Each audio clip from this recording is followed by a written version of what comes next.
So we're looking at the worst week for stocks since March of 2020, really coming off of course, President Trump's tariff.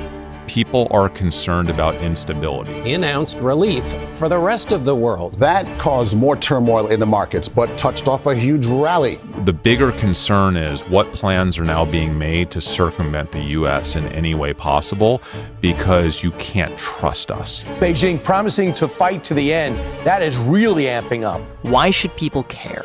This is where you make all of your money over the course of 20 or 30 years. This is the dream scenario for every investor. As the trade war with China heats up, President Trump is urging Americans to stay cool. Guys, I've seen a lot.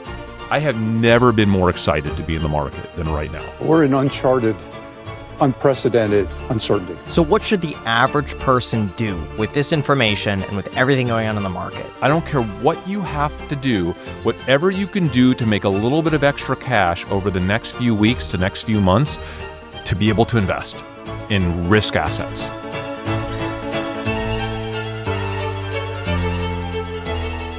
Chris and Dave, thank you so much for coming on the Iced Coffee Hour. Really appreciate it. You both are investors that I respect a lot. You're not a hedge fund. You have nothing to sell. Yet, over the last few years, you have made tens of millions of dollars in the stock market.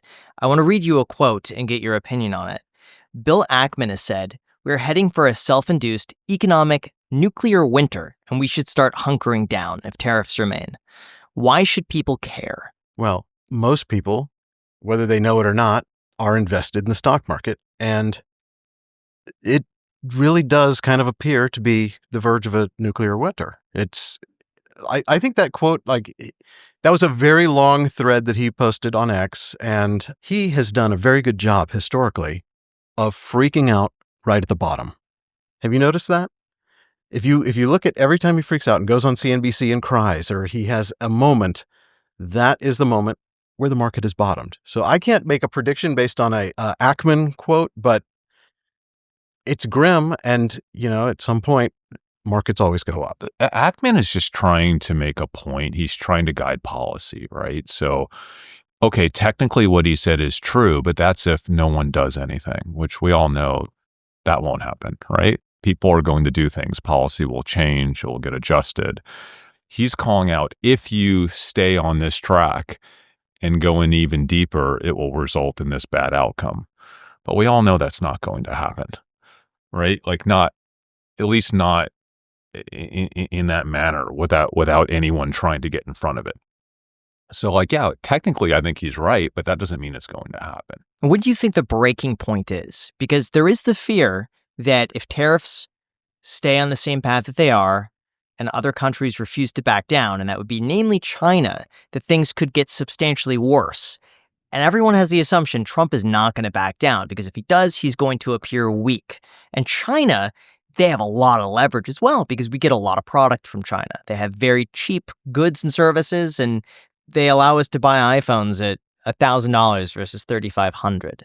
You got to get in the mindset of Trump, right? Because he is unilaterally calling the shots.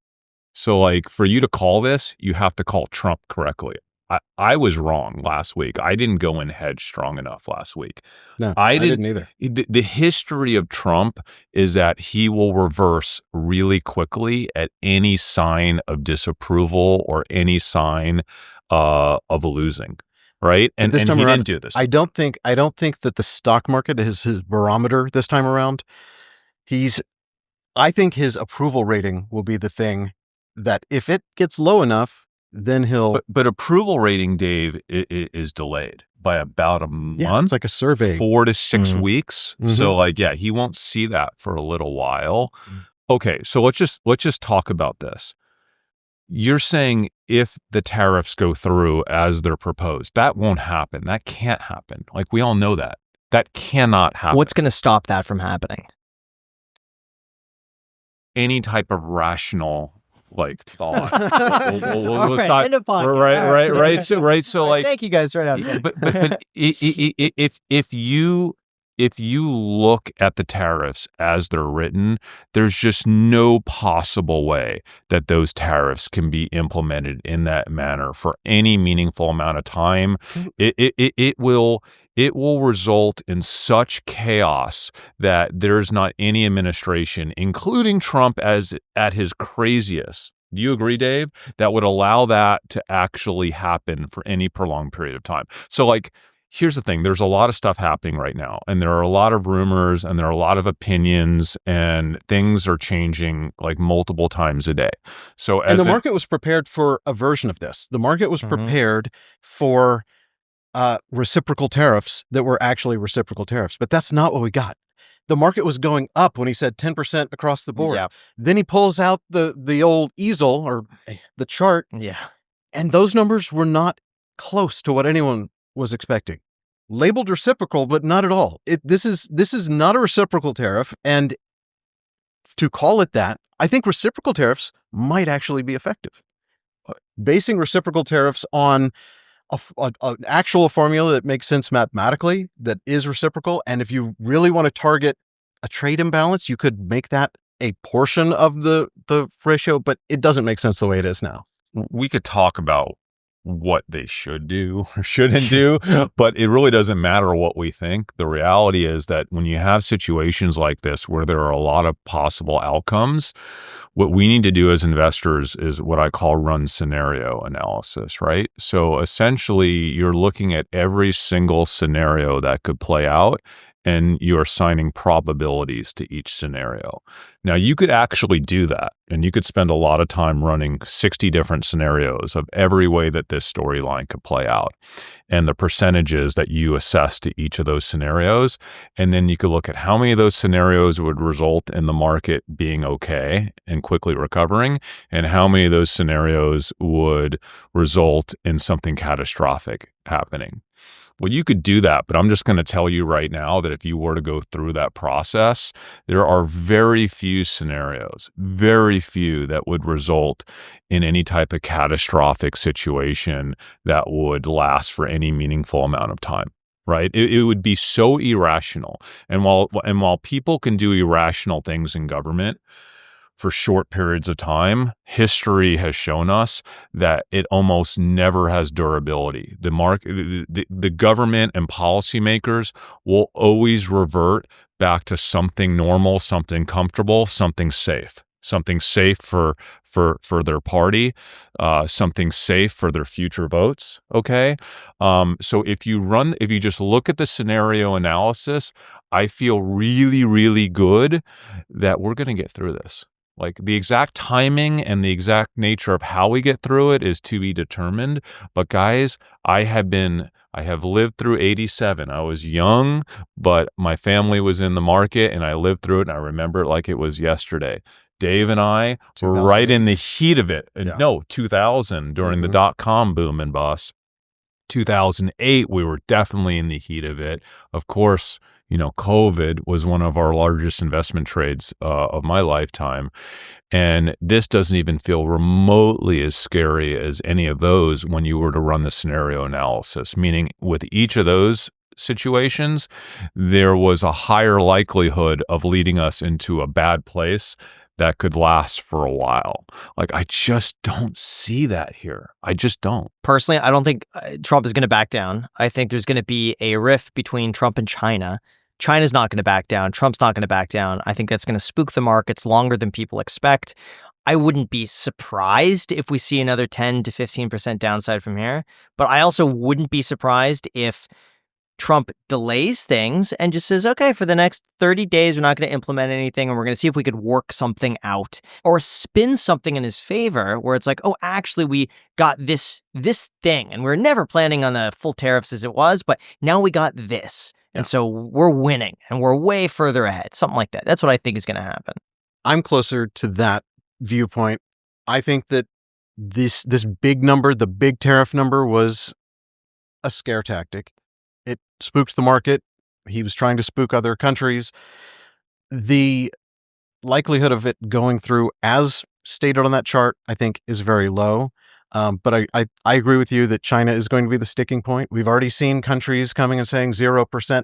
I think we could avoid all of this if China just came back and said whatever their actual tariff rate is, if they're, I don't know what it is, if it's 6%, 7%, whatever their current tariff on U.S. imports into China is, if they just made a broad statement and said, you know what, our average, Trump, we are going to lower our tariffs to whatever it currently is, 8%, 6%. Which would be dramatically lower than what Dramatically lower than what that poster chart it said. was, right? Yeah. I think Trump could take that as a win and say, oh, well, we won. We won with China, and we're going to do a reciprocal tariff with China now. And if other countries did that, like we've already seen some come back and say 0. We haven't yet seen the administration respond to those with a new low rate. But I think that the other countries, if they bring Japan sending their master negotiator to the White House, did you see that? I did. Okay, I'm sure that master negotiator can outsmart whoever put that chart together. Hot take. What do you think? Trump wants the win, and he's going to ensure that he gets the win, right? Like, and I don't think he's going to take months before he's willing to get the win. I think it's more like but that weeks. Could be a perceptual win for him. Well, correct. Not necessarily a financial win. Correct. Right. So like what I mean by that is I think he wants to close the door on this. Trump has a long history of not wanting to stay on a single topic or issue for any prolonged period of time. He likes to move on. Right. He likes to move on for something else. I'm sure he's already thinking of the next thing he wants to talk about or deal with. And it's probably not this tariff situation. So I think the situation gets resolved probably in weeks.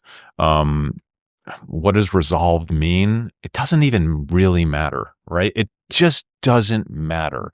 When do we get the trillions of dollars back into the market, though? That's what we really want to know.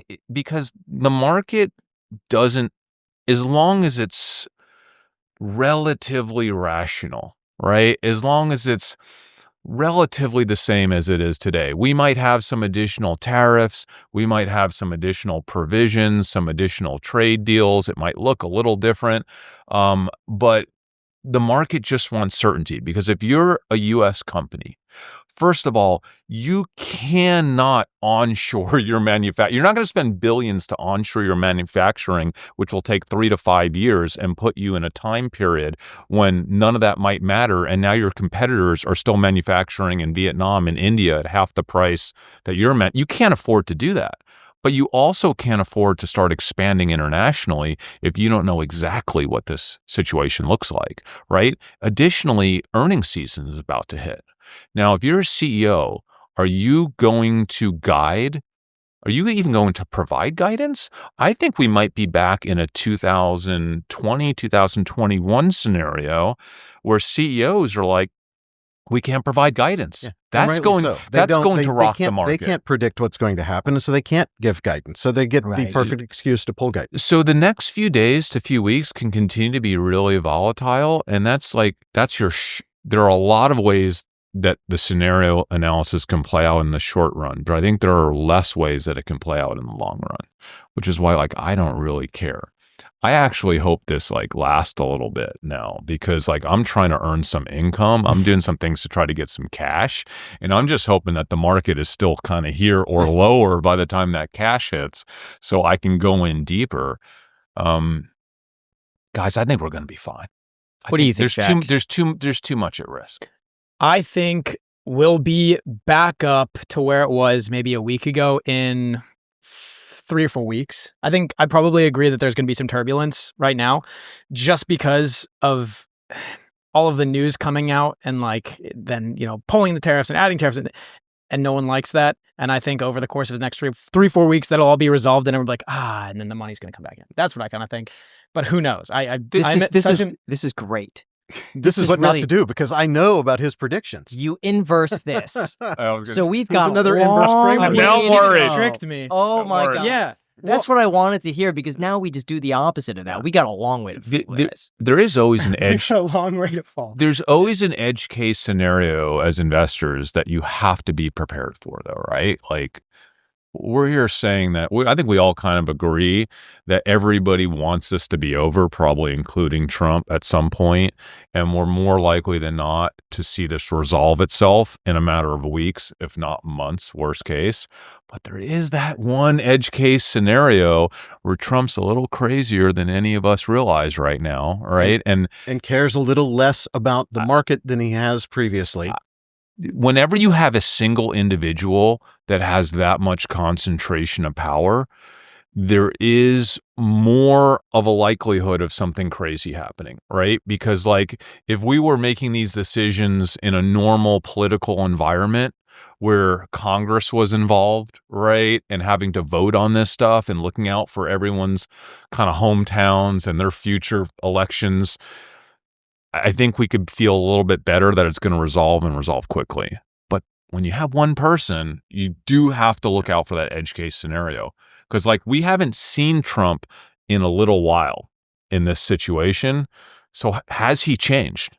Like, has he changed so radically that we need to be concerned? But before we go into that, I'm sure a lot of you guys remember we actually did a podcast with Jordan Peterson last year. And on top of that just being a really amazing episode, it checked a massive personal milestone for me, and things have been developing. And I'm super excited to announce we are actually partnering with Peterson Academy to sponsor today's episode. For those unaware, Peterson Academy is Jordan Peterson's online university, and it's available for enrollment right now. If you love learning, want to study under world-class professors, or have ever gained anything from Dr. Peterson's lectures, books, or podcasts, this platform is 100% for you. Every month, Peterson Academy releases 4 new, in-depth, 8-hour university-level courses taught by top experts across philosophy, history, psychology, science, business, and more. These courses are seriously designed to keep you engaged, and they also offer optional testing to solidify your understanding. Plus, there's also an online community where you can connect with other curious and ambitious learners. And right now, they're offering a 20% discount for anybody under the age of 25, as well as students, teachers, and military personnel, whether you're active duty or a vet. It's just $599 a year or $59 a month for access to more than 40 courses, with 4 new ones being added every single month. They've also got a 7-day money-back guarantee, so there's no reason not to give it a shot. All you have to do to sign up is go to petersonacademy.com/ICH with the link down below in the description. Again, that's petersonacademy.com/ICH with the link down below in the description. Thank you so much, Peterson Academy, for sponsoring this episode. Now, here's the thing. When it comes to building a website, it could be very difficult to figure everything out, from hosting, uptime, security, traffic. All of it could be a major headache. Not to mention slow speeds, confusing dashboards, and when something goes wrong, good luck getting help. But all that changes with our sponsor, Kinsta. If you need WordPress hosting that just works, Kinsta takes care of everything so you can focus on growing your business, not fixing your site. Kinsta offers blazing fast speeds with 37 global data centers, which means your website is going to load crazy quick, which is great for SEO and keeping visitors around. And when it comes to security, Kinsta has enterprise-level protection, so you never have to stress about hacks or downtime. Not to mention, their dashboard is super modern and intuitive, so you don't have to deal with any more outdated, clunky interfaces. And if you ever need any help, you're talking with real WordPress experts 24/7, no AI chatbots, just actual humans that really know what they're doing. So if you're tired of dealing with hosting issues, switch to Kinsta and get your first month for free. And by the way, guys, there is no need to worry about the move because they will handle the entire migration for you, so you don't need any tech expertise to make it happen. All you got to do is go to kinsta.com/ICH. That's KINSTA.com/ICH today to get started. There is a link down below in the description. Thank you so much to Kinsta for sponsoring this episode. Now, what are your thoughts on Trump saying, and I'm not sure if he said this, or there's a narrative out there that Trump is taking money from the rich and giving it back to the middle class, in the sense that really only the top 10% of people own the vast majority of stocks. And for the average person in the United States, stock market crash makes no difference in their daily life. All they care about is, are eggs cheaper? Is gas cheaper? What is my car insurance like? Day-to-day expenses. So for Trump crashing the market, for most people in the US, it makes no difference. Well, so that statement's misleading, because if the bottom 50% own only a small fraction of the equity market, that doesn't necessarily mean that they're not also invested in the equity market. It's just they could be fully invested. Not saying that they are, but they could be fully invested in equities, but that still represent a small piece of the overall equity pie. But regardless, equity markets, love them or hate them, they are intertwined throughout our economy, and there's no getting around that. So when equity markets get hit, it has numerous impacts across the economy. Whether you happen to own stocks or not, your boss probably does, right? The person hiring you probably does. The company you work for is impacted by their ability to raise funds, right? To issue equity. So it really doesn't matter if you personally own equities or not, although probably most people are more directly tied to equity markets than they think, even through their pensions and various things, right? It will absolutely crush the economy and everyone in it if the market starts to fall apart and remains weak for a long period of time. Like I don't think that's undebatable, guys. Also, this whole thing with tariffs, and it's just so frustrating to me because like the blanket tariffs on these countries and the trade imbalance and saying that we want other countries to trade with us as much as we want to just makes no sense on any level. Like Graham, like you're big into coffee, right? Mm-hmm. I'm sure you've heard kind of this coffee comparison going around. Like we want to charge tariffs on Brazil and Colombia, places that we get our coffee from in hopes that we're going to buy more American. That doesn't make any sense at all. Like American coffee comes almost exclusively from Hawaii, right? And by the pound, I would say it's like at the cheapest, $20 a pound. Is that right? It's expensive. Okay, it's super expensive. Yeah. So American coffee starting at $20 a pound. Most regular coffee from these countries is like $5, $6, $7 a pound, $4 a pound. So yeah, like if we pay us paying more for that coffee is not going to make us migrate to $20 a pound coffee, right? That's just obvious. So this, at the end of the day, this tariff is simply an increase of cost to most people. Well, given that, because you're right, a lot of the coffee is naturally grows the best around the equator. What about the theory that Trump is purposely trying to crash the stock market to refinance the national debt, and this is all part of a master plan? I think that might be giving too much credit to a master plan. I've read that too. It would be genius if that were the case, but I don't buy into that. All you have to do is kind of look into the long history of Trump's the narrative of what he's been pushing around why he wants tariffs, and that's never been the narrative, right? Now, you can say all of a sudden now that narrative is no longer working. You can pick a new one, which is what happened the last few days with that video that went viral that he retweeted or he put on Truth Social. Was that the Warren Buffett one?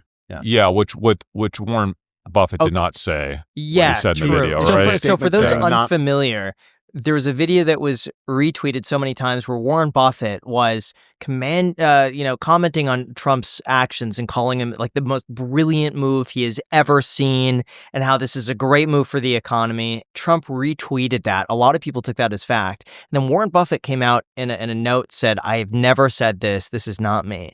Yeah. Interesting how some of these things just get started. And by the way, like that narrative of he's doing all of this just to knock down interest rates for the refinancing, in context, that wouldn't make sense to do this for months on end to American financial markets. Like we will save hundreds of billions from that, if we can knock it down a point. But when you look at the destruction that would have to happen to our economy over the course of the next 60 to 90 days. I think some of those interest rates are getting reset in May. Like it doesn't balance out. Like we'd be losing more than we would be gaining. But although we did see Trump tweet directly to, or I guess it was he truthed. Yeah. Can we call it truthing? He put it on Truth Social. Then he the said, administration Jerome, came out and lower said, the rates. He does this. Well, of course he wants the rates lowered, of course, but the two things are independent from each other. And will this have the effect of lowering rates? Potentially, yes. Can you say it's worthwhile at this point if we're going to have companies close down as a result of this? What's interesting is that putting a 90-day postponement on the tariffs, and we saw the market basically recover. Shows just how much the market wants to be back into the market and wants to go to the moon again. True, but it shows me also in support of that theory that he could keep it alive temporarily long enough to refinance some of the debt, save hundreds of billions of dollars, and then all of a sudden pull out the rug and the stocks recover. There are so many things that are getting impacted by this market. For example, look at the lack of capital gains that are going to be paid. How many people are selling right now at losses? And that's going to impact our ability to collect taxes, right, this year. And how much in taxes? Could it be it could be hundreds of billions of taxes that we're losing out on right now by people selling at a loss, right? So like there are just so many things. Look at what companies are doing as a result of this, right? Look at the lack of growth, the lack of hiring, everyone being in a standstill. Do we really want to keep corporate America frozen for the next 90 days? How would that impact the next couple of years, right? Like you can't just look at things in a vacuum. And I don't believe that was the impetus for Trump doing what he did. Like it's just he has months, years talking about these tariffs. That's why he did it. He feels that this is the right economic strategy. And you can agree with him or disagree with him. Give me the case for tariffs. When you say tariffs, like it's not about broad tariffs. Tariffs are probably a good thing in certain industry sectors with certain countries where it happens to make sense. Maybe we got kind of caught off foot in a few situations and maybe they need to be more balanced. Great. Like that's fine. But just this whole blanket statement of tariffs when you're looking at tariffs from 100 years ago and trying to make that the precedent for why we need to have tariffs today, that narrative just is nonsensical. Tariffs do make sense in certain situations. I'll give you a perfect situation, like the milk scenario, right? Like with Canada, like we have this incredibly high 200+% tariff that Canada puts on the U.S. for milk. But that tariff doesn't actually start until we hit this very high floor for milk. The reason why that tariff is there is to ensure that we don't completely flood Canada with our milk and put their own milk producers out of business. So Canada's saying, hey, we'll take all this milk up into a point, but at a point, you kind of have to stop selling us milk because we have to have our own milk producers selling us milk. And I believe we're selling a lot. They're buying a ton more milk from us than they ever have the last few years. But at a certain point, they're going to cap it. So they put this ridiculously high tariff rate. Now, I don't think we paid anything in tariffs or they paid anything in tariffs for milk because we never hit that rate, even with all the additional milk. So tariffs are like supposed to be strategic for a very specific product class where you have an issue, and tariffs are a tool. It's an economic tool. It's one of many economic tools that you can use to address a problem. But the most important thing that we need to be thinking about right now is supply chain. Like the global supply chain that we have kind of initiated over the past 20, 25 years of free trade is so sophisticated and so strategic. If you look at like cars in the US, like how many times the auto parts move between Canada and Mexico, like why do you think that is? It's because of specialization. Right? It's because we happen to have a plant in that country and we happen to have a labor class in that country that is really good at doing this one thing. And it really doesn't make sense for every country in the world to replicate that one thing. That would be inefficient for the entire automotive sector. So we all kind of agree that, hey, they're going to do this, you're going to do that, you're going to do that, and we're all going to optimize so that we can have a car, right, that it utilizes everyone's workforce and everyone's sense of specialization. Now, it's not a perfect model, but it's like the best model that we've been able to come up with over the past 25 years. And look how cheap generally our products have become. Like I joke about this all the time. Like stuff is so cheap. Now, take the brand stuff away, like the premium that you pay for a brand. I mean, you can go right now to Target or Walmart and you can get like a pretty decent shirt for like single-digit dollars. Like, remember Dave back in the 80s when we were growing up? I think it cost more back then to buy the same shirt in those dollars, right? That's insane. Like, what sort of impact has that had for quality of life where every single American, no matter who you are, can like have a nice shirt and have a good pair of jeans and have a pair of, I mean, that sounds kind of stupid, but like. What's the danger of that if we become too reliant on inexpensive labor in other countries? It's not always about the expense. Okay, I'm going to talk about hard drives, for example.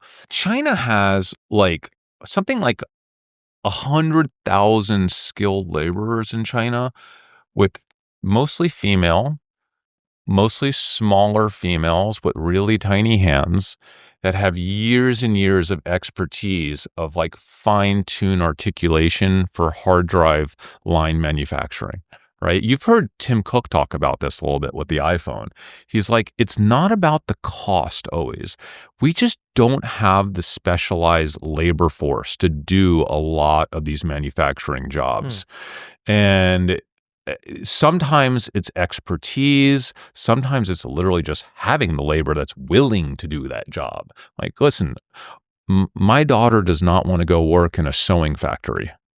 Okay, surprise, surprise. Like, I don't care who you are in America. I don't care what your demographic is, where you live, what your level of wealth is. I bet you if you have a 16-year-old daughter anywhere in the US right now, and you were like, hey, what do you think about like working in a sewing factory for the next 30 years? She's like, not happening. Period. End of story. You know what I'm saying? Like there are other cultures around the world where that's not only acceptable, but that's like, that would be awesome. Like a good paying job in a sewing factory where my cousins work and like, yeah, and it's part of the culture. So like part of this is cultural. Part of this is specialization. Like there's so many factors here. It's not always about cost, but yes, sometimes it is, right? And like that, I agree. Like the one thing I can agree with this administration is our top priority shouldn't always be about how to consume everything at the lowest possible cost. At a certain point, though, if you take that to like the nth degree, if other countries are like abusing labor laws and stuff like that, and they're able to then get dirt cheap labor, dirt cheap product, and then sell it to the United States, so we could effectively not compete with anything. Like, do you see that even being a possibility, or is that kind of a false threat? I think that's false.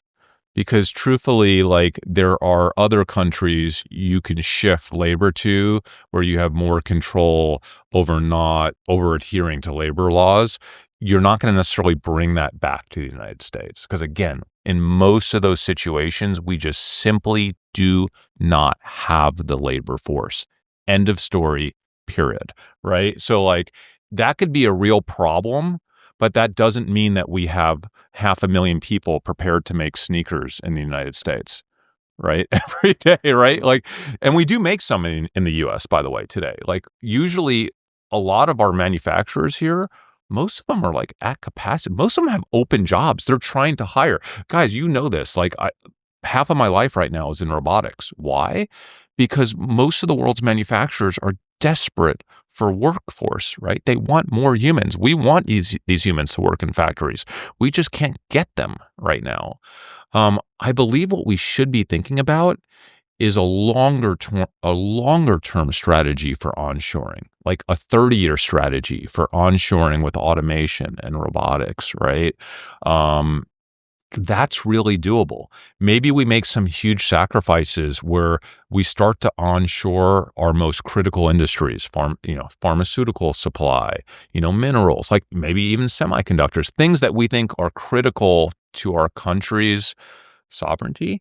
Like, yes, maybe we should make those moves first and then get on a 20 or 30-year plan for how do we ultimately onshore more manufacturing in a way that works for the United States, which is not going to be putting humans in factories by the millions. I just hate to say it. Like, why are we not talking about that? Like, nobody wants to do that here. Like, it's not even an option. Yeah. So, like, we shouldn't pretend like it's an option. And that's why when you asked me in the start, like, hey, what can we do about these? I'm like, you actually can't implement those tariffs. Like it's not even an option. So you think you could implement them and then everything just gets more expensive until it doesn't work anymore. Correct. And it won't work anymore. Yeah, and then you'll end up reversing out of the tariff. So like, yes, you could do anything for a short period of time, but there is no viable path for us to actually implement anything remotely close to the tariffs that were shown on that board. Do you think the market's response to the proposed tariffs were expected?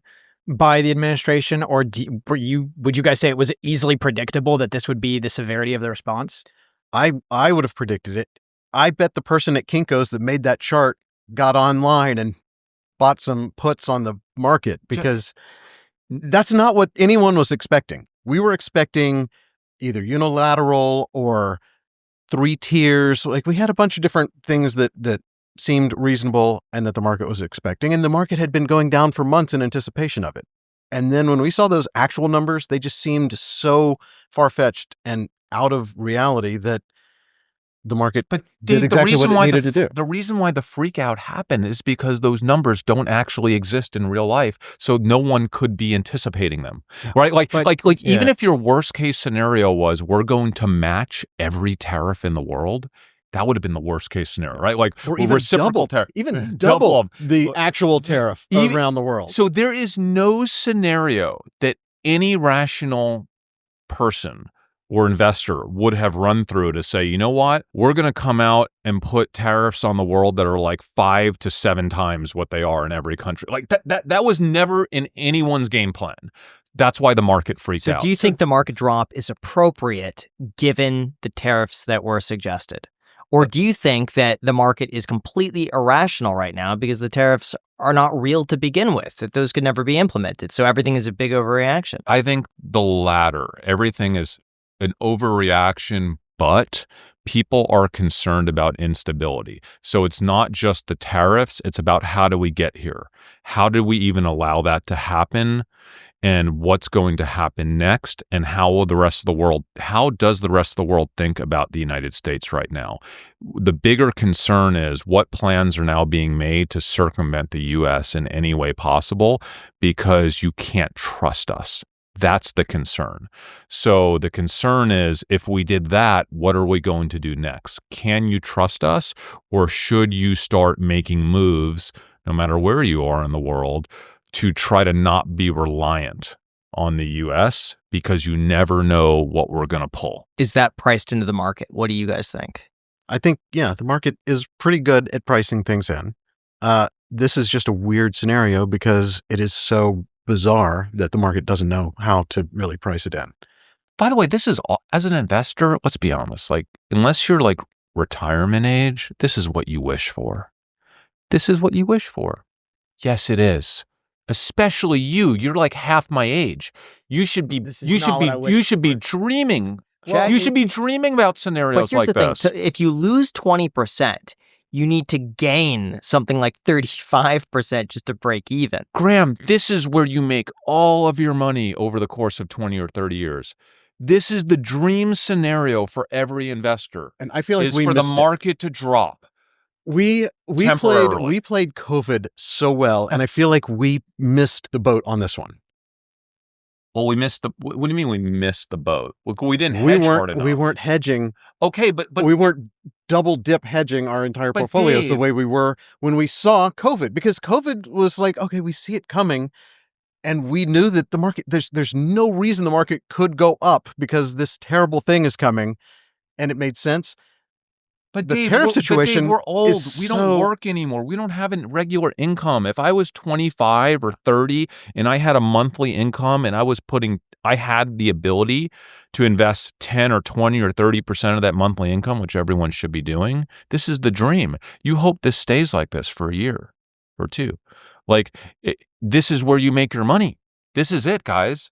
Like, how do you not like this? How? Because in January, I put all of my money in. All of your money? Do you make any money a month? I do, but I have a tax bill coming up. And so I'm going to be... So the timing's not optimal for you? Fine. But hopefully it stays like this for a while. If it stays like this for a while, then I'm okay. But I don't know. The problem was just back in January, I was like, okay, I've built up my savings. And then I was like, okay, let me just kind of dump it all. And so I bought a bunch, and then I nearly fully depleted it. And then we took a distribution off the podcast. So I had some cash, and then I finished putting that in. Then the tariffs hit, and I have a tax bill. So I'm basically pretty thin right now in terms of how much I can invest.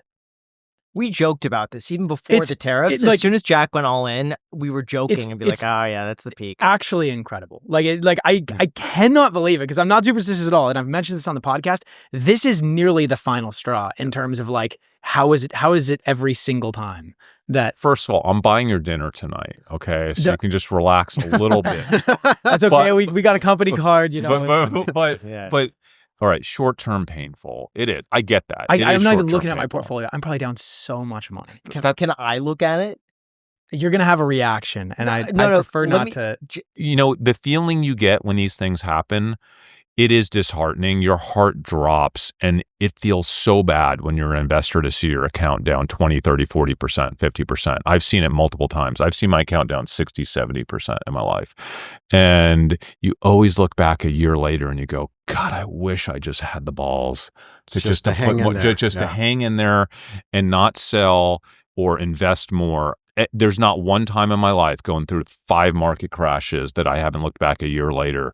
And the snapbacks are always so much quicker than you anticipate them to be, right? Every single time. But think about it this way, guys.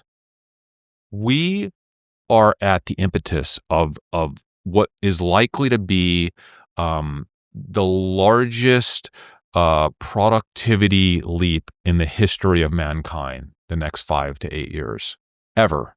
Okay. I don't think there has ever been a better time to be an investor with capital to deploy into markets.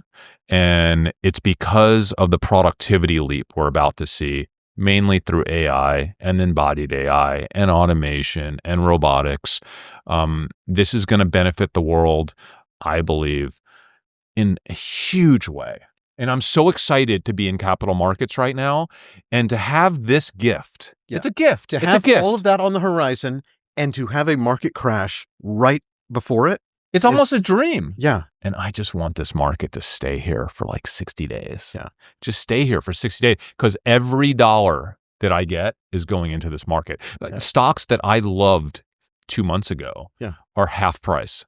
Now, before we go into that, if you're ever curious how we keep the Iced Coffee Hour running so smoothly, from tracking different episodes we have coming up, lining up integrations, and staying organized, no joke, it's all with our sponsor, Notion. We've basically built out our entire podcast brain within Notion over the last few years, and we were genuinely so excited when they reached out for a sponsorship because this is a company we use all the time. Notion is the ultimate all-in-one workspace that works for anyone. Whether you're a student balancing classes, someone trying to grow a business, or just trying to get your day-to-day life in order, Notion lets you organize things your way, and it's super customizable so you can build whatever system works best for you. You could create to-do lists, set up a calendar, track your workouts or meals, whatever it is, the options are endless. I also really like their design. It's just clean, minimal, and it makes everything seem calm and under control. So if you've been thinking about getting organized, I highly recommend you guys check out Notion at notion.com/icedcoffee, all lowercase. That's notion.com/icedcoffee. And there's a link down below in the description. Seriously, I know you will love it. It is the best organizational tool out there.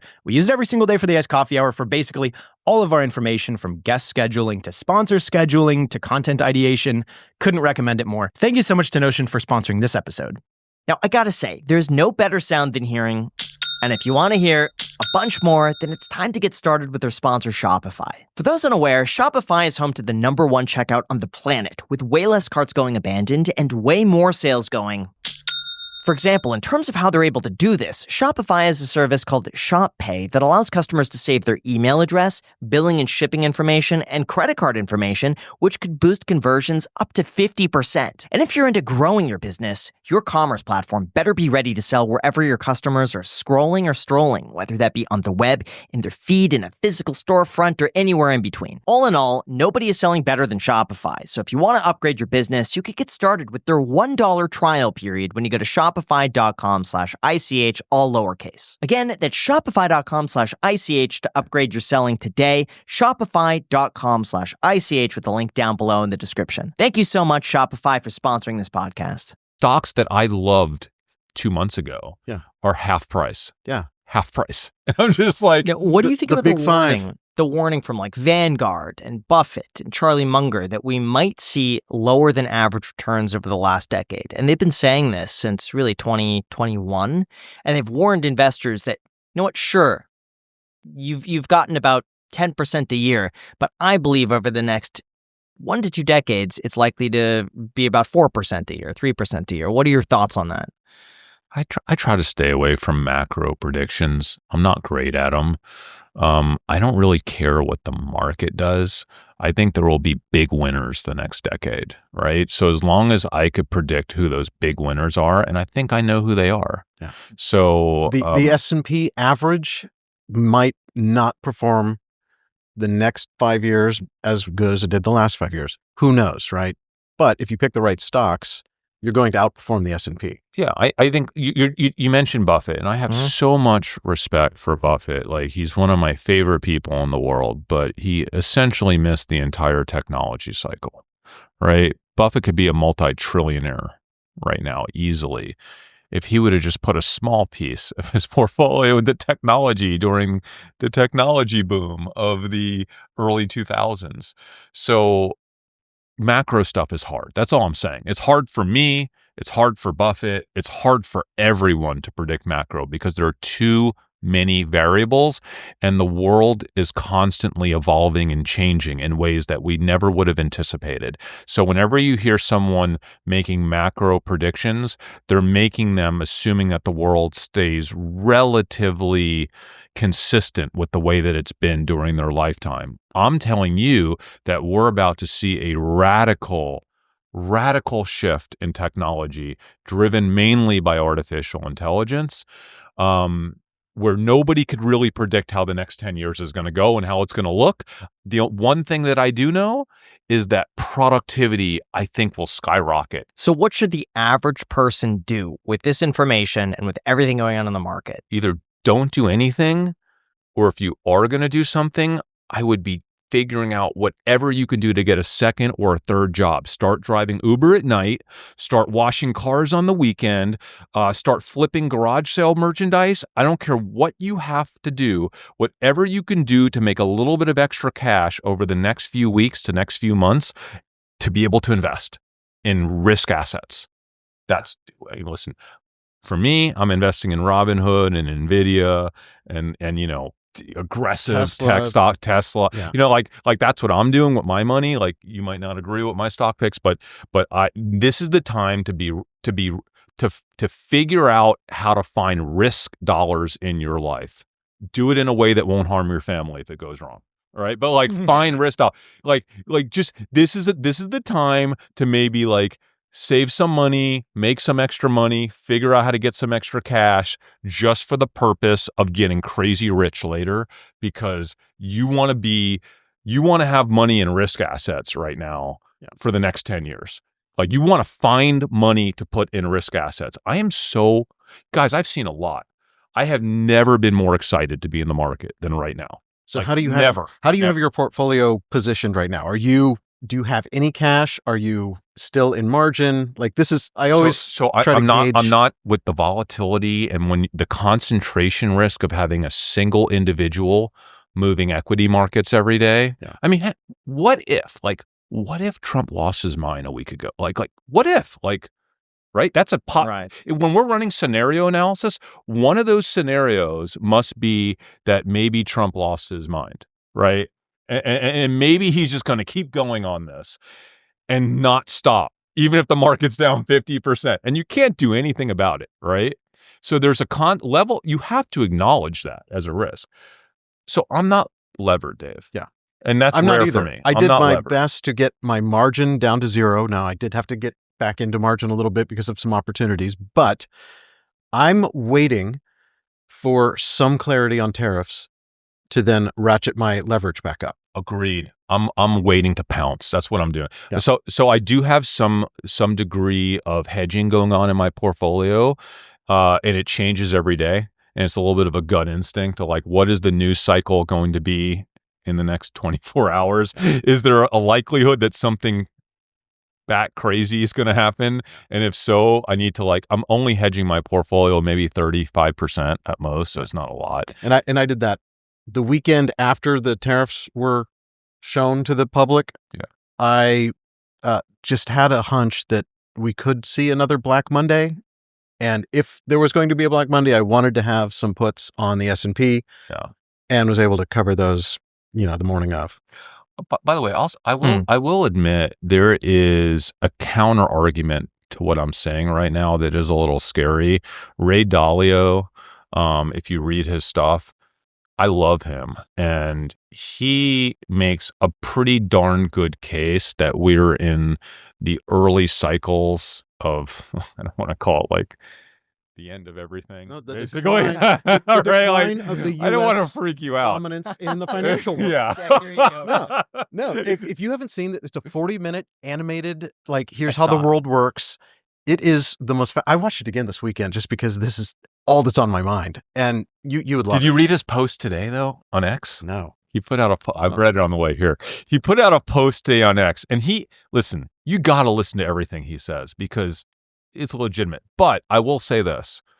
He's not taking into account anything that I just said. Yeah. We've always somehow have found a way to save ourselves, something that we didn't expect, like the internet or cloud computing or like the mobile phone. Like right when we thought we were totally screwed, something just happens. I don't know how that is, but something always happens that makes the world so much more productive and saves industry and like makes everyone like everything more profitable. But right? if you watch the Ray Dalio video, as the US is going down and China is going up, you have to hope that the US is going to be able to capitalize on that new technology better than China.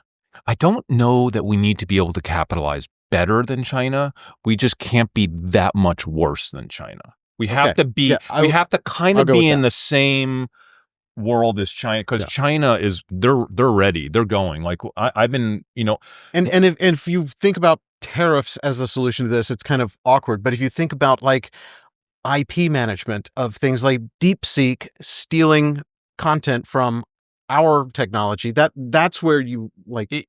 There is a little bit of a facade when it comes to China. We should be concerned, but I'll give you one example. So like one of my LPs of the robotics company that I'm involved with, he has been traveling China for 2 weeks, meeting with every single robot company in China, like every single one.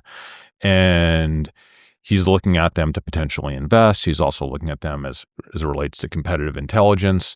And he's somewhat impressed because he said there's like 100 humanoid like robotics companies over there. It's wild. But his word to me last night was nothing really to be worried about. Meaning like, yeah, there's a lot of startups, there's a lot of action, but these companies aren't structured as formally and as like well thought out as you might think from the videos you're seeing on YouTube. Okay, so it's not all that it seems, but they are a force to be dealt with, China, the next 10 or 15 years. I do believe that we're going to figure it out. I think we're scared right now, and that's a good thing. I think like when I mean by scared, like we're scared that we're about to get beat out by China. And I will say this, Dave, like we like to rip on Gen Z for like these kids being a little like lax and just soft. I'll say I'm Gen X, right? So I'm going to call them soft. But I'm starting to engage with a lot of these kids, especially in robotics. And let me tell you something, they are smart as hell. And I don't think we can just label Gen Z as one thing, because there is a section of Gen Z, these kids are just wildly ambitious and crafty and resourceful. And I actually believe that generation's going to step up in a really big way and save us. I do. I think they're going to compete. I think they're going to compete. I'm confident in that. How do you do such a great job separating your emotions from investing? I've been doing this. I've been trading options since I was 13 years old. I've been losing incredible amounts of money at periods, right, Dave? There have been a couple times when I broke down. I did some bad stuff. I put myself in a really bad situation when I was younger, and I learned my lesson. And Dave even has had a talk with me. He's like, you got to chill. I became your bank for a little bit. Yeah, he did. He was my bank. Like there was a point where I went broke, and Dave would lend me money, and he like kept a tab of like how much money I owed him. Like, why did you keep lending him money? It's just Dave always had money. Dave's always been more conservative than me. Yeah, he's a good friend. But I've always believed in you see this brain at work right now. Would you not believe in that? Well, if you had a record of losing and losing and losing, then maybe I would feel otherwise. But no, I see where you're coming from. Yeah. Is there a specific time in the day that's better to buy stocks? Like if you have auto investing on, should you be buying as soon as market opens, during market close, or somewhere in between? I saw a chart that said every day if you just bought after hours, you would make more money than buying at like market open, or that buying at market close. I think every day there are nuances to that I don't think were reflected in the report that you saw, because I saw it too. Because you don't actually get to buy it at that. Does that make sense? Like it's not as clean as you think it is. Because I was curious when I read that report and I read into it, and then I was like, oh, because I was like, there's nothing that could be easily arbitrage actually exists in the market. Just so you're aware. With the volume of algorithms trading at high frequency firms right now, they're able to assess anything that's easily arbed out, and it gets arbed out almost instantaneously. So like, don't look for easy things. It's impossible, because there are computers that are looking for that stuff, and it will react to it really quickly. So my answer to you is I don't really know, and that's not how I trade. I don't think like that. You know how I think. I look for information that other people missed. Like I'm not looking at the market. I'm trying to look for actual cultural consumer behavioral shifts that, the money heads on Wall Street are too consumed with financial noise to quickly surface in the world. What do you two think are the main things people are missing right now? Well, I think they're too consumed by something that's short term. Yeah. The tariff stuff. Yeah, and by the way, it's really difficult to get in the head of Donald Trump and assess what he's going to say and do intraday. So like, unless you're on his team, unless you're truly on the inside and you have access to that level of information, why are you trying to do something that you can't do? Focus on things you can control. The thing I love most about these short-term, volatile macro events is that it tends to take down the entire market, whether it's justified or not. Yeah. So finding the opportunities when everything is down, finding those companies that you wanted to be in anyway, and being able to buy them on sale at a discount, there's nothing better. I totally agree. As you guys know, I've been on like a Robinhood kick for like 7-8 months. I really feel strongly that the psychopaths that run Robinhood are going to make the most of this deregulatory environment that we're in the next few years. We haven't heard anything about deregulation. Our attention spans are so short. We hear tariff, and that's all we can think about. Yeah. We now do have the deregulatory president. We have the Bitcoin president. We have all these other things that were the top of mind like 2 weeks ago, and now all we talk about is tariffs. So I was in Robinhood pretty heavy, but then I was like, I didn't think the stock was going to go from 20 to 70 to 65 in like a few months. That really pissed me off, because I was like wanting to like slowly. No, I was in it pretty heavy, but like I wanted to be in it even heavier. And now it's down to like 30, 31, 30, 30, whatever. And so, yeah, I'm doubling down. I'm finding money to get into the stocks that I really want to be in heavy. And this is just like a blessing, having this opportunity. There are companies like Amazon that have been down 9 weeks in a row. So, like one of my biggest themes the next decade is automation and robotics and efficiencies that will be brought to enterprise on a vast global scale. I cannot think of a company that's set up to benefit from that trend, even if they're not actually making the robots, which they are too, but to benefit from that trend more than Amazon. So yeah, I think there are huge opportunities right now, and you just have to like not get nervous with the short-term noise. Cause like, let's be honest, none of us are in the market for the short term, right? Like, no, come on. That would be insane. Mm-hmm. Like we're in this for our lifetime, right?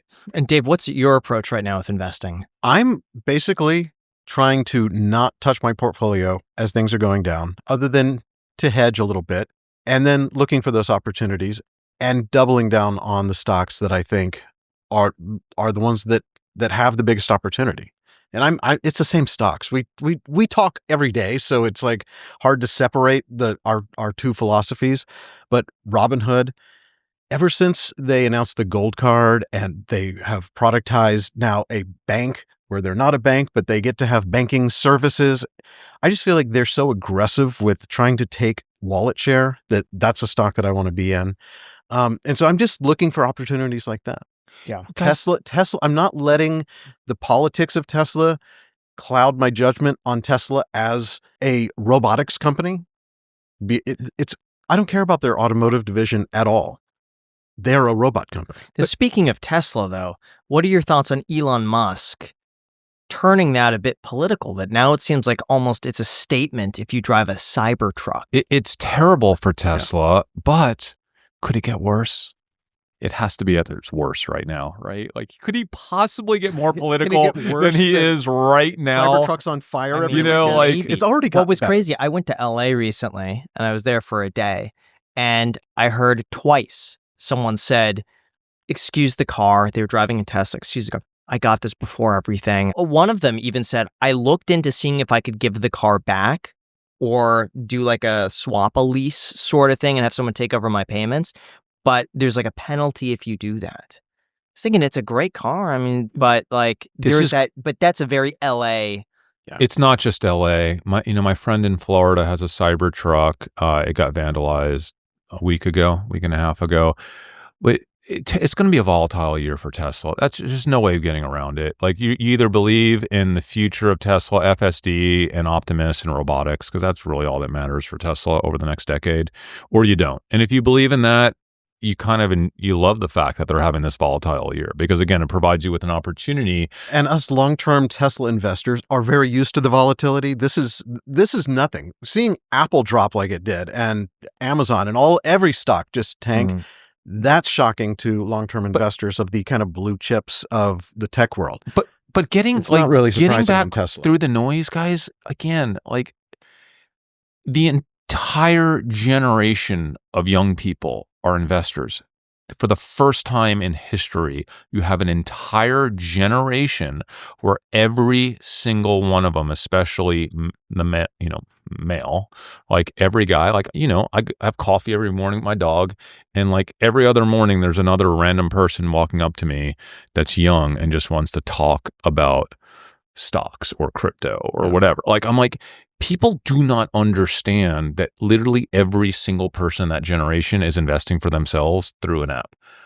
When you look at Robinhood the next 2 to 3 decades, I truly believe they're in the pole position to be the largest financial institution on earth within 25 years. And they're a $34 billion company today, which is nothing. I mean, they could theoretically 20x from here over the next 2 decades, if that thesis plays out. And it's a thesis that I don't even see.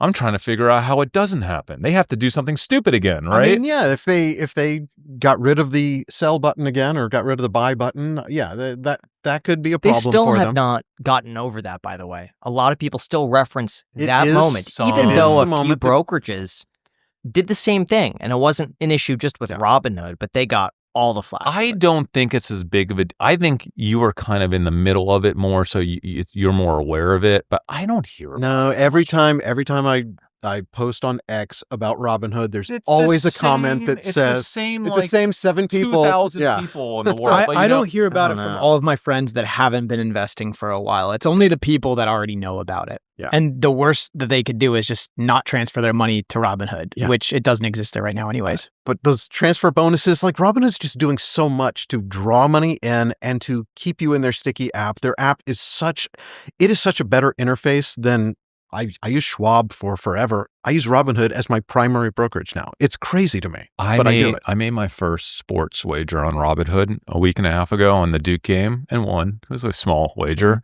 but let me tell you, it was so enjoyable. It was so easy. They call it a prediction market.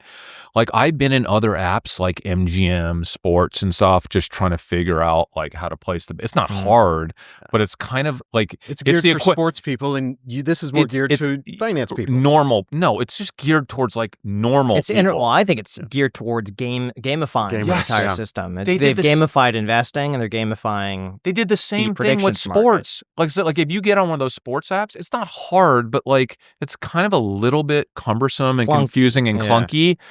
They are just good at the thing that actually matters. Well, they dumb it down. I've seen it where it's like, do you think market's going to go up or down? And it's just like red or green, and you pick one of them. It's like, how much do you want to make on this? And then you could like do the sliding scale of like, I want to make this much. All right, well, your odds are this, and it'll cost you this. Do you want to buy? Yes or no? And it's like, yes. And then like confetti shoots up. It's dumb, but it matters. It's like, It's the stuff that matters. Yeah. Like on our live show, Chris will sometimes buy stocks in real time, and he is the worst at like understanding what he's doing with the app. I make mistakes for whatever brokerage you were using at the time.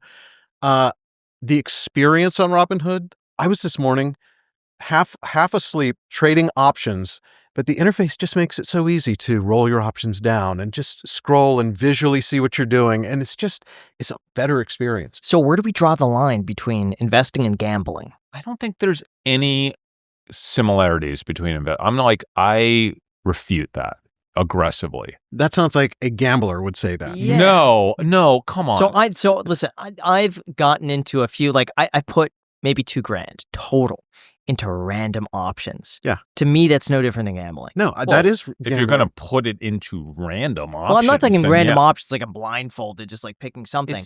But I'm like, there's been a few bankrupt companies that are like on the verge where I'm like, I'm going to buy some call options on this. And if they don't go bankrupt, I'm going to 10x. But if they do, it's money I'm willing to risk. Oh, okay. So that's kind of like more just pure speculation. And that kind of sits on the line. I would agree.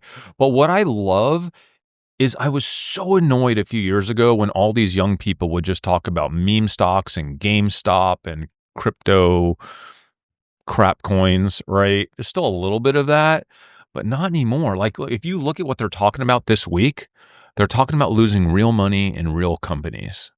And like, that's actually awesome. I would say 95+% of what's happening on Robinhood is investing right now, not extreme speculation of meme style stuff.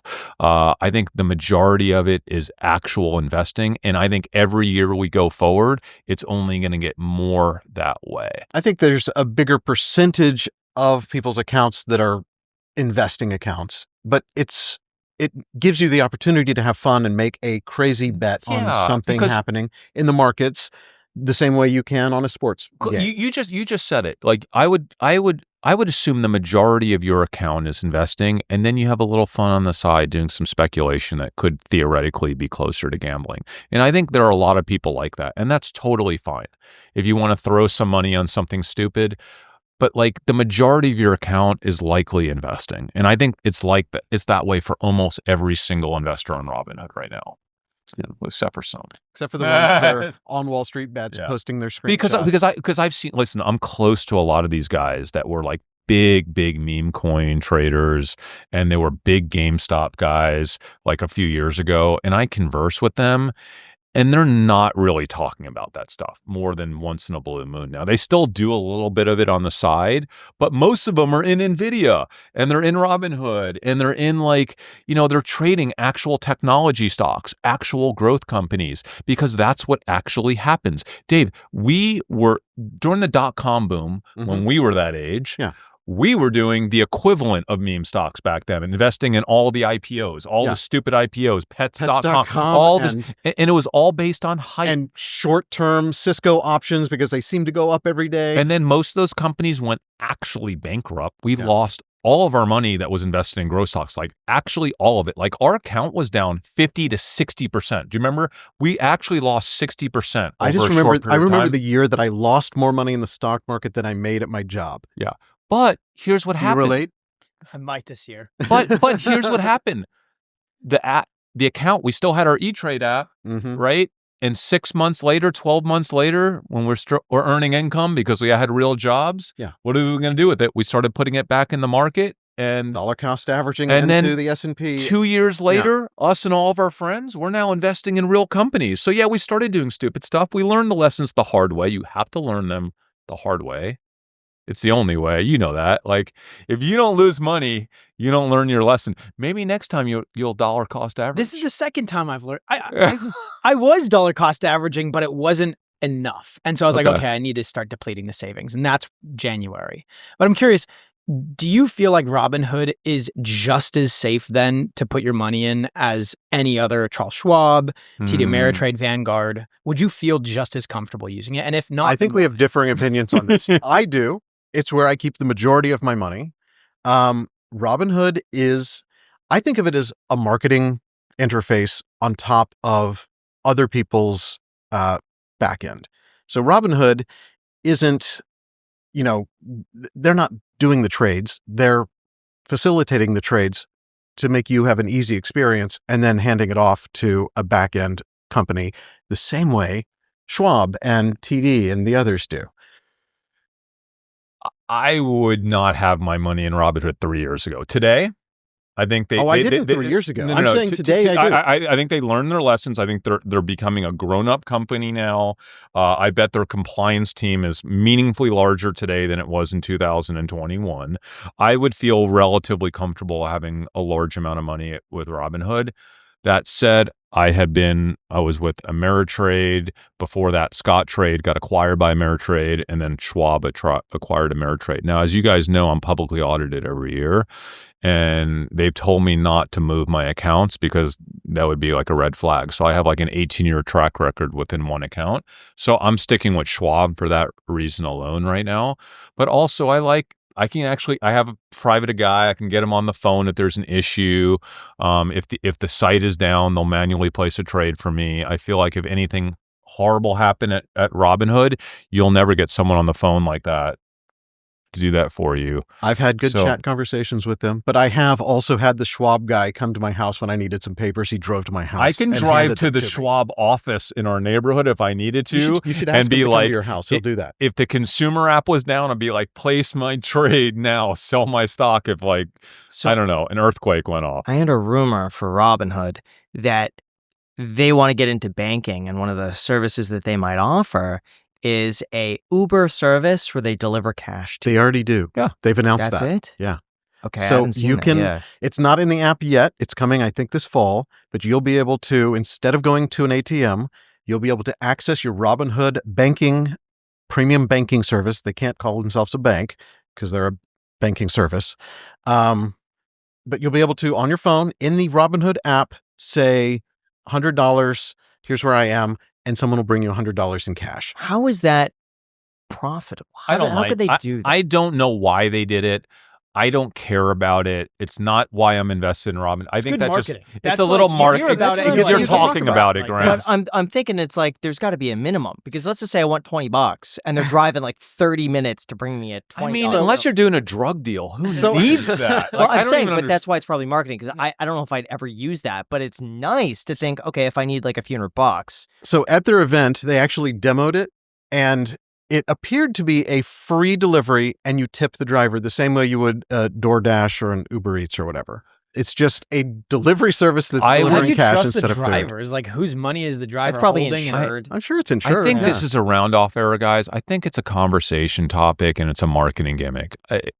They're smart when it comes to this stuff, right? They basically wanted to offer private banking-like services, and so the same way Schwab will drive to my house and hand me paperwork, they wanted to have what would the equivalent of that be, and without being a bank and without wanting to have to deal with the ATM networks and becoming a part of that, they're able to say, "Oh yeah, you need cash? We'll bring it to you." But here's what matters when it comes to Robinhood. There's what you see and there's what you don't see. Like, when did we start talking about them getting into sports wagering? A year ago, right? We had conversing about, and now they're in sports wagering. This team, Vlad and his team, they're animals.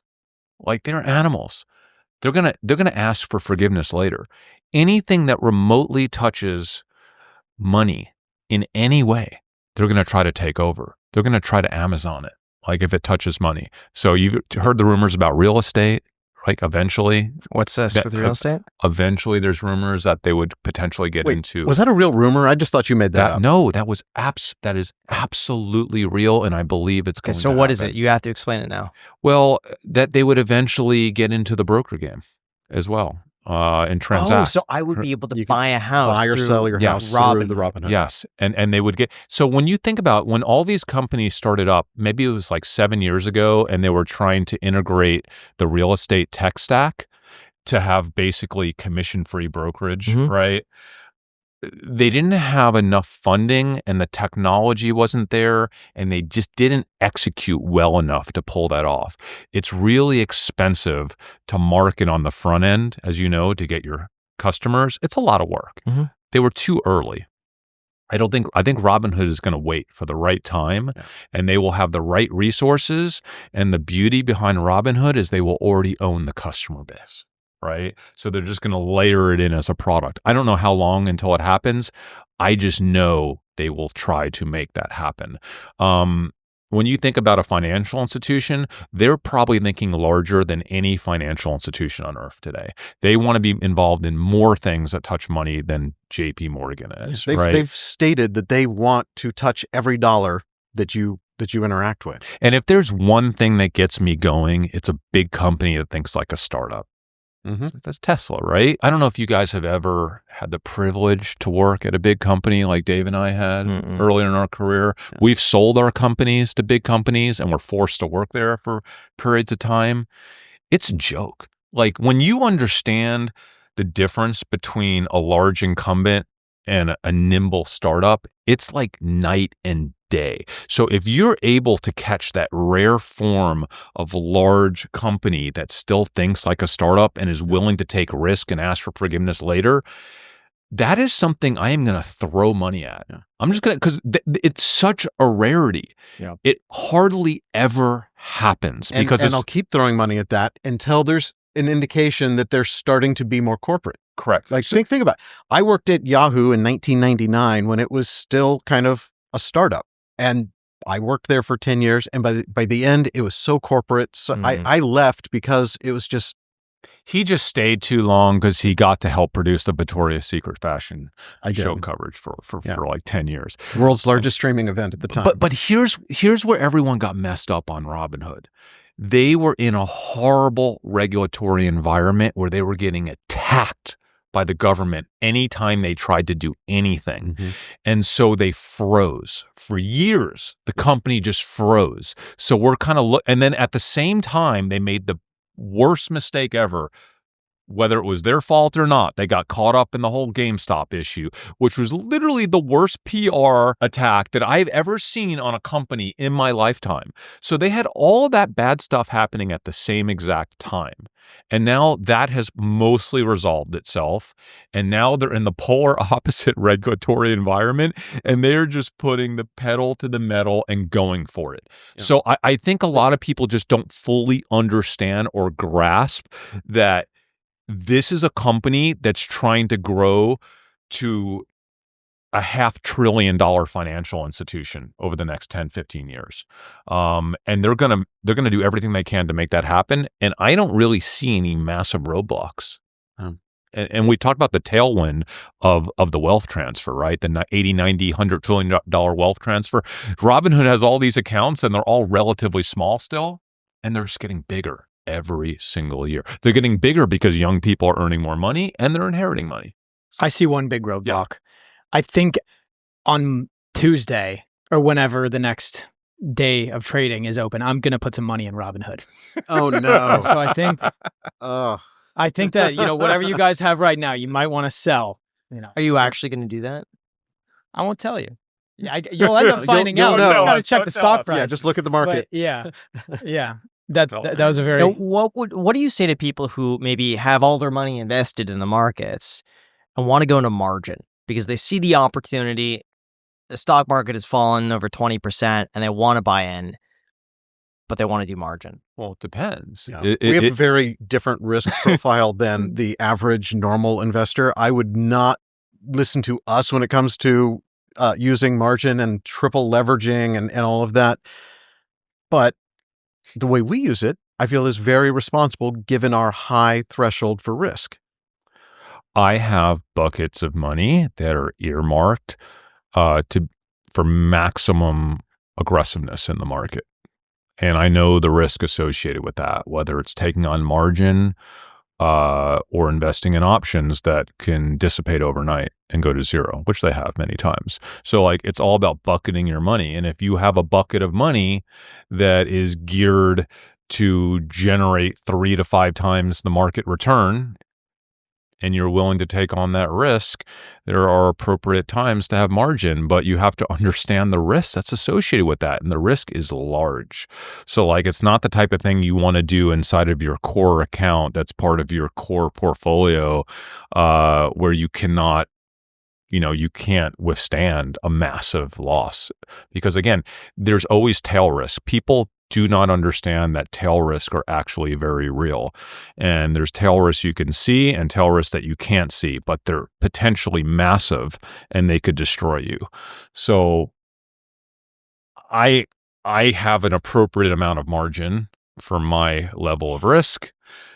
But that's Graham, it's a very personal decision. You just can't blanket discuss margin without understanding someone's personal tolerance for risk and what their objectives are. Quite honestly, it's almost impossible to achieve 5, 6, 7x market returns without leverage, some form of leverage. And I need to, those are the returns I'm looking for. And when was the last time both of you were wrong? I was wrong last week. Yeah. I was wrong last week. Tariffs. I did not. I said I was not fast trading the Rose Garden event the way I should have. I thought that Trump would react more quickly to dissatisfaction on his brand. He always has in the past. And this is the first time that Trump has not had a knee-jerk reaction when something went not the way that he wanted it to go or that he anticipated it to go. So I was wrong. Yeah. And if I thought this is a possibility, I would have been way more aggressively hedged on my account than I was. I was hedged a small amount, but not nearly enough. I got slaughtered this last week. I put a post on X on last Friday, and I was like, "Hey, listen, I got slaughtered." How much were you down? Millions over the course of 2 days. A large, low double-digit percentage of my trading portfolio. And it was because I miscalculated something, and it was Trump. And I just explained that those things are going to happen. They're going to happen. You're not alone. I knew I wasn't alone. Well, it's not. We have a strong community, and I knew they were hurting.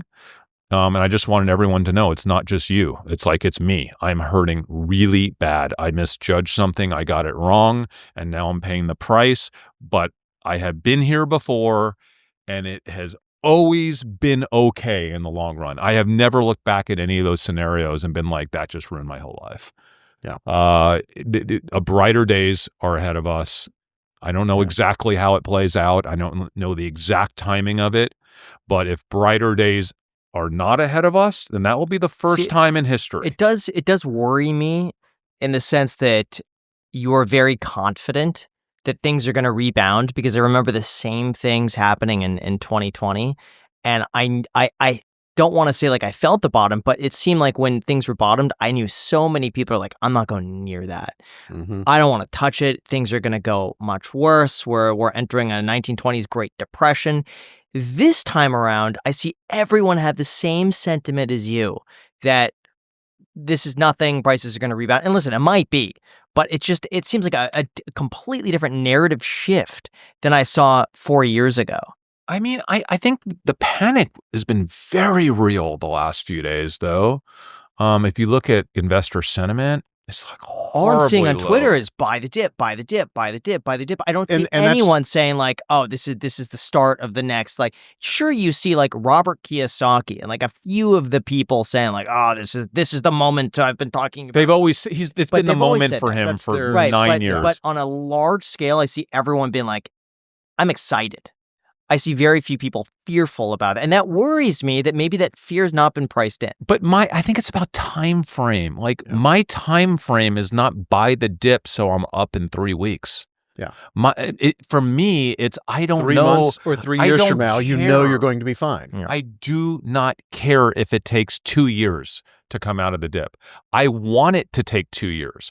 I want the market to stay down for at least a year. That would be awesome for me. Because I feel better seeing a large number in my account than a small number. And I don't. I know this is the only way we get real opportunity. This is where the real gains are made. For me, this is always where I've made the most, right? I've always made the most going in deepest during the times where it felt hardest to do that. But on the macro side, and I know we don't have any ability to predict that, if there was a year of the stock market going down, you're happy because you can keep buying more. Always. But that is a recession. That is people being afraid to take money and spend it because the world is ending, right? Yeah, and recessions are temporary.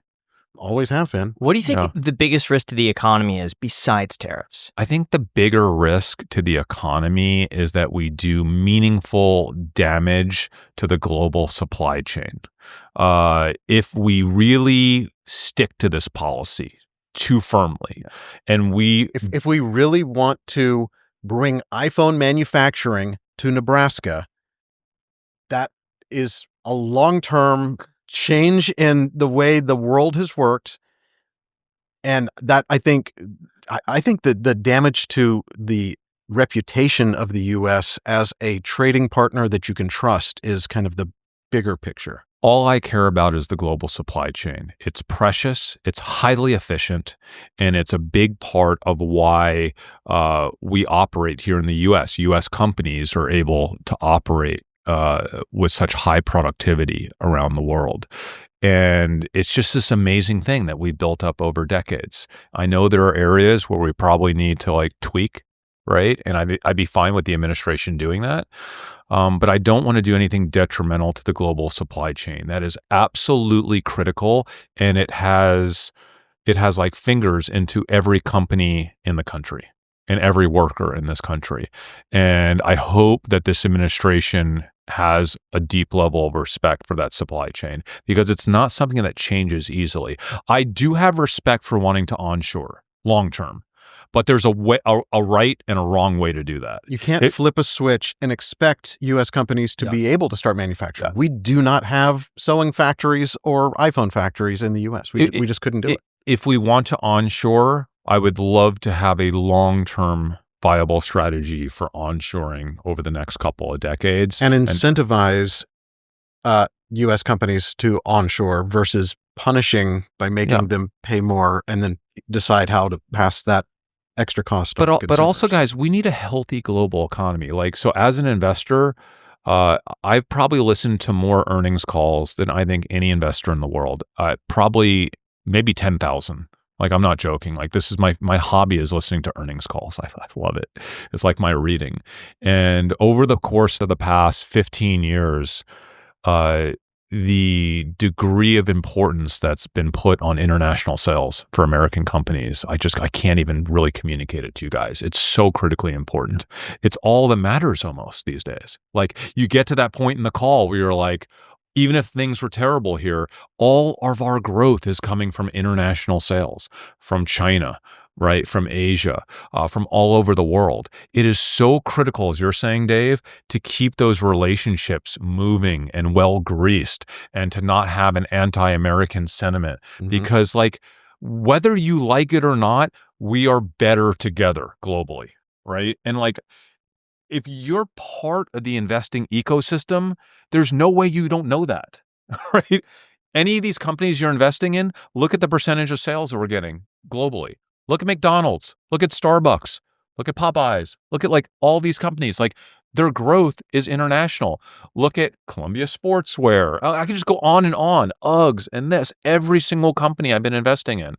International is a huge Lululemon. Yeah. Look at what they care about. International. We've already heard too, brands like Starbucks and McDonald's in other countries where they aren't necessarily facing any tariffs because they're sourcing locally in those markets.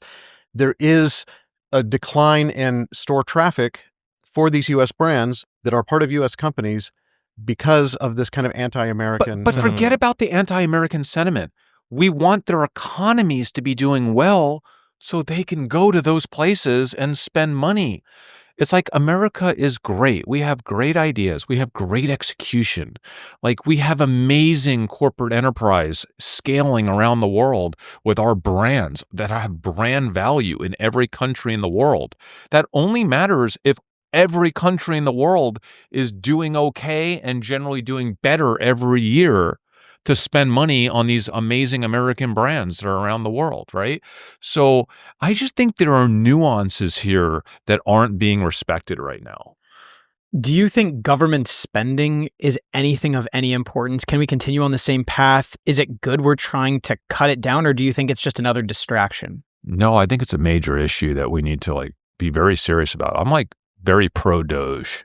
I think, and even if Doge doesn't make any real massive impact, it's setting the right mindset for government, right? Even if Doge only ends up clearing out a couple $100 billion or $100 billion, it's a mindset change. Truthfully, we do have to go in and make probably, I don't even want to call them cuts, but we have to think more strategically about how we spend money on defense, right?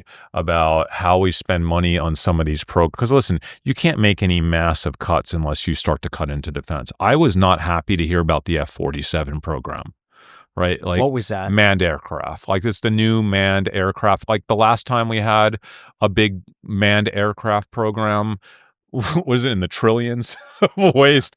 Listen, if you look back at Elon's tweets from back in the day, he was very anti manned aircraft, because drones are the future. We don't necessarily need to send a fighter jet with pilots to do that job, right?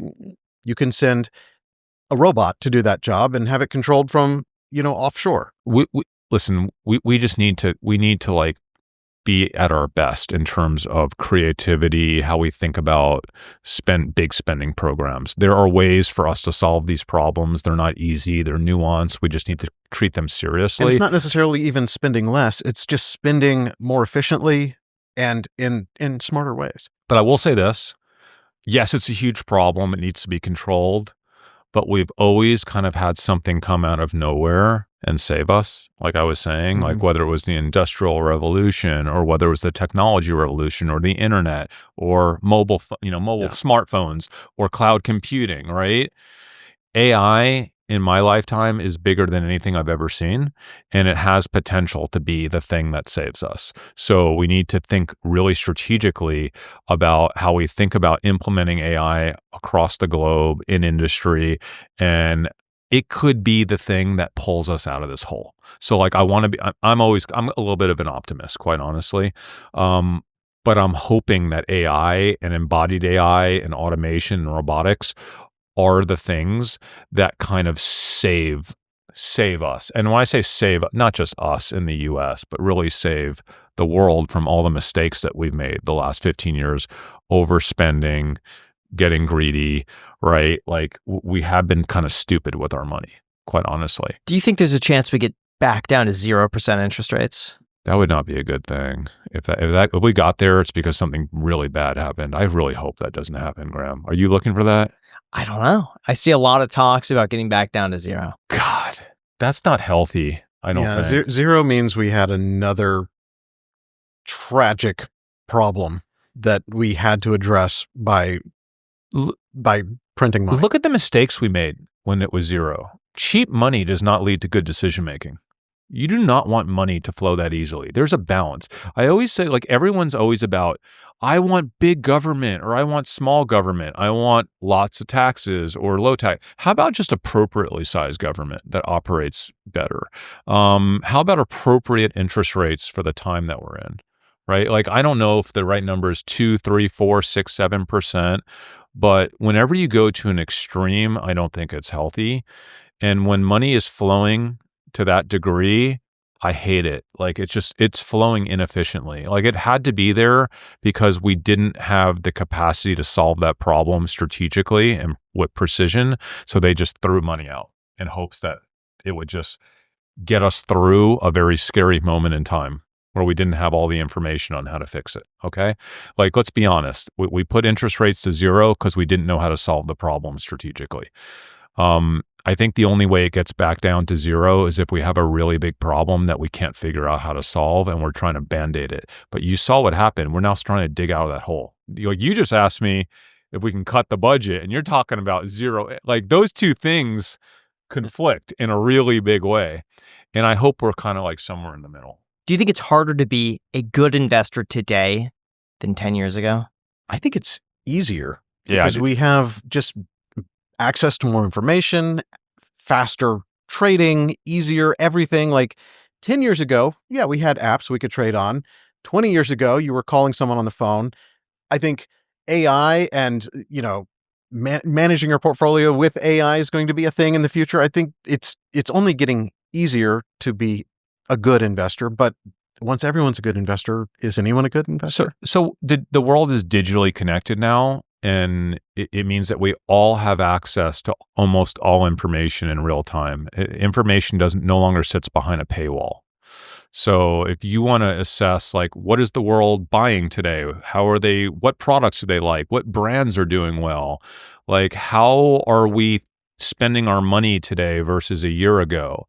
Like, the answers are there for you to see on social media as regular people. And that used to be something that only like analysts and hedge funds, and they would buy all of this data and they could analyze it, but now anyone can. Yeah, that's the thing I keep telling everyone, like information has been democratized, and that's to the advantage of retail investors. They just don't know it because they think there's this big mystical Wall Street that's screwing them. I'm like, no, they're afraid to tell you that we have the advantage as retail investors. So like, think about all the big movements in companies the last few years. If you go back to all those movements, and you say, like, why did that company start flying? Whether it was like Abercrombie back there, it's all based on information that we could have seen as regular people. It's not information that Wall Street was privy to that we weren't. So like, even if you look at stuff like NVIDIA, there's nothing about ChatGPT and NVIDIA that Wall Street had access to that we didn't. We all had access to ChatGPT at the same time as the hedge fund managers, and we could connect the dots more quickly than they could because they have a bureaucracy that they have to go through to get a trade cleared. It could take them 2 weeks, right? Like we're nimble. Like we see the world unfolding in real time as just regular people. And we have our feet deeper in the real world than some finance head on Wall Street. So like, I think this is the golden age for retail investors because we can see the world unfolding and we have our Robinhood app or whatever app, right? And and we're not intimidated to trade on it. We all know how to trade now. We all know how to invest. By the way, we've all been through kind of a couple bad cycles, which is important. And we're no longer making stupid mistakes like we were. Like all the investors that came in during the 2021 thing, they all lost. They made their learned lessons. We're getting smarter. This is the golden age. And by the way, at the end of the day, with change comes opportunity. And I literally just told you that the biggest change of our lifetime is about to happen with AI. I don't know exactly how it plays out. I don't know exactly who the winners are, but there will be winners. There will be losers. And the change is about to be so big and so massive and come on so quickly that it will be the biggest investing opportunity of a lifetime. And it's ahead of us. It's not behind us. It's like the next 5 years, next 5 to 7 years. It's being able to invest at the beginning of the Industrial Revolution. It's amazing. I honestly thought, like, during the internet age, I was like, Dave, are we going to get another one of these? I was nervous that was the last thing. And then when mobile phone, like, the whole Facebook thing with social media and with iPhone, I was like, God, that was a big thing. Are we going to get another one of those? And then we got cloud computing, which is kind of big, but a little more obscure. Yeah. And I'm like, dude, I don't know if we have anything left. Is there going to be another big one? And then like, dude, AI happened. I was like, no, this can't be real. It can't be real. Yeah. Because like, if this is real, this is bigger than everything put together. And like, damn, it's going to be a good time to be an investor the next 10 years. It is so real and so prolific. And what's going to happen the next 5 years as this technology starts to get productized, because it's not productized yet. That's what's so crazy. It's like people are not using it. They're literally not using it for what it can do. Yeah. Some of it has been productized, but there's so much more to go. And companies will form on top of existing technology. And the fact that you can go on to a chatbot and code an entire app and launch it in the App Store in a weekend is crazy to me. ChatGPT, I was hanging out with some friends and we wanted to do Jeopardy, and it created I've never coded before in my entire life. I know zero about coding, but it walked me through beginning to end how to create a Jeopardy board out of code. And I could customize it exactly how I wanted it to. hooked it up to my television, and all of a sudden we had Jeopardy. It came up with all of the questions. I was like, use these categories. Do you think any other category would be more fun? I gave ChatGPT our demographics of like our age group. We're mostly men, and it came up with the categories, created this entire thing native to, so it was in ChatGPT too. I didn't have to open up Terminal. I didn't have to, open up Java or whatever you do. It was all in there, created Jeopardy, had a blast. It was insane. But any regular person right now can go on the text-to-image generator on either Google or ChatGPT or Grok, play around with it, and then I want you just to think about all the applications just for that one tool, and then remind yourself that you're working on 1.0 that tool. 1.0. Think about what it's going to be like in a year, 2 years. Literally every single business manager in the world at their fingertips can create ad campaigns in 1 minute. Is whatever is in their mind, whatever's in their head, they can What's going to stop eventually? Because if we keep going down this path, what's going to end up happening is that we're all going to be hooked up to electrodes, and then ChatGPT is going to create the perfect simulation and the perfect world for you to be in, where you don't have to spend any money, you don't have to do anything. You're going to be hooked up in a pod in some fluid. We're all going to be like sounds on like some every science fiction movie. Okay. But here's the thing. What's stopping it? And then all of a sudden you just like kind of pulse every now and then, and it's sending like shots, but in your mind you're living like the dream life, and you could be hooked up to this pod for like $50 a month. How do you know we're not already there from another intelligent being from another planet, and we're just in their simulation? But also, guys, that is the weirdest timing ever. See, it's a sign. But it's that is insane. It's the like light blinking is at us now. It's like you got it. All right, okay, Graham, that's interesting. I mean, did we just blow a fuse, or are we in a simulation? Do you ever use ChatGPT to make trades for you? No. Do you ever run your ideas by ChatGPT as a heuristic? I ask ChatGPT about the company, about things. I get transcripts from earnings calls from ChatGPT or Grok. I use it as an assistant. So like if I discover a cultural shift or like a change in consumer behavior, I explain it to ChatGPT. And this used to take me a lot of time to do manually, but I'll say, hey, I'm identifying this change, this shift in consumer behavior. Can you help me identify industry sectors and companies that are publicly traded anywhere in the world that would both benefit and be harmed by this shift? And it will basically give me all the companies and sectors and its opinions. And that's my 1.0 for doing my own research. Before, I would have to spend like 6 hours, maybe even 10 hours doing research to do what that does for me in 20 seconds.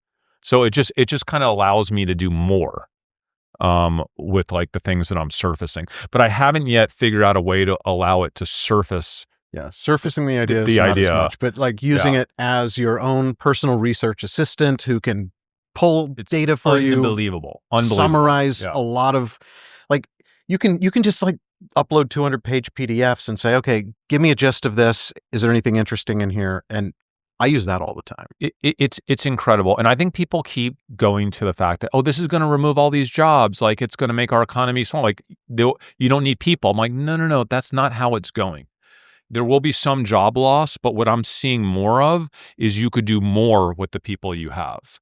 And because you could do more with every individual person, as long as that correlates to additional potential for your company, you're likely now to hire even more people because that one person has the value of 4, right? So before, a person, were you really going to spend money to hire that person if they could only generate potentially this much more value for your company? But if hiring that person can generate this much more value for your company, and I know this isn't instantaneous, right? But over the long term, over the next decade, I think that's how enterprise is going to think about human capital. As long as that human capital is savvy and they understand how to leverage these tool sets, I think we're going to see a massive expansion in the global economy as opposed to people getting left out of it. And again, I am an optimist, and I've been people rip on me for that. But if you look at the history of the world, that type of thinking has always been correct. So the down and out, this is going to screw everyone and put us out of jobs. there is some truth there for some industry sectors for some transitionary state of time, but I'm fairly confident that this is going to massively increase the opportunity for human capital over the next 2 decades, because human capital is going to be able to constructively do so much more with these new tool sets. What do you think people are going to look back on 10 years from now and just say, I can't see I saw that coming? Robots. The And we do robots see that coming. Robots are going to be everywhere in 10 to 15 years. Yeah. Me and Dave You'll be interacting with them it'll be just as normal as using your phone all day, every day. You'll be using a robot. I was driving on the service road of a highway and there was construction, and Dave looked over, this is like a month ago, and said, it's going to be weird in like 8 or 9 years when we look over, and for every human doing that construction work, there'll be like 3 or 4 bots working with them. And it'll just be totally normal, the same way that tractors are normal now, where back in the day, we just saw humans doing the work. And now we see them with machinery. Japan thing that they came out with, that little, like, it looks like a Wolverine that they get on top of, and it just like runs. It was like a CGI thing, but they came up with this like mobility thing. Guys, the stuff that I am seeing in the last 60 days coming out of robotics and the amount of talent that's moving into the space, that's what's really interesting.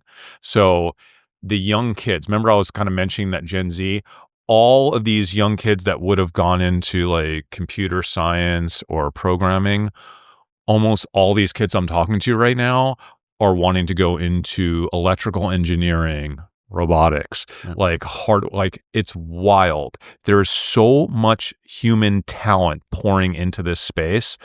And as you might not know this, but China has earmarked $134 billion to ensure that they're the global leader in robotics and humanoids. And I hope that the US is going to do something similar soon. I don't know if it's a cash infusion, but just in terms of like a national mandate that we're not going to lose this arms race to China. Yeah. I think what you're going to see in the next 5 years is going to blow your mind. It's going to melt your mind. And in 10 years, you're going to be like, we're living in a robotic world. And it will be what ushers us into the age of abundance that I love to talk about, where we just get to do things that are more creative as humans, because a lot of the repetitive jobs are going to get taken up by robotics and automation. So I think it's robots in 10 years. Thank you, too, for coming on the Iced Coffee Hour. It really means so much. I mean, this is a last-minute podcast just because of everything crazy that's been happening. So really appreciate you guys making the time. Thank you. We're going to link to your info down below in the description. Really appreciate it. Thank you to the viewers for making it this far. Means a lot. Subscribe if you haven't done that already. Like, comment if you want. Yeah, the like button really helps out too. I hate asking for it, but it actually does make a significant difference for the video, for the entire channel. So if you're watching to this point, just give it a quick like. It's free. Subscribe if you haven't done that already. It really does help out. And just thank you for watching, guys. Thank you so much.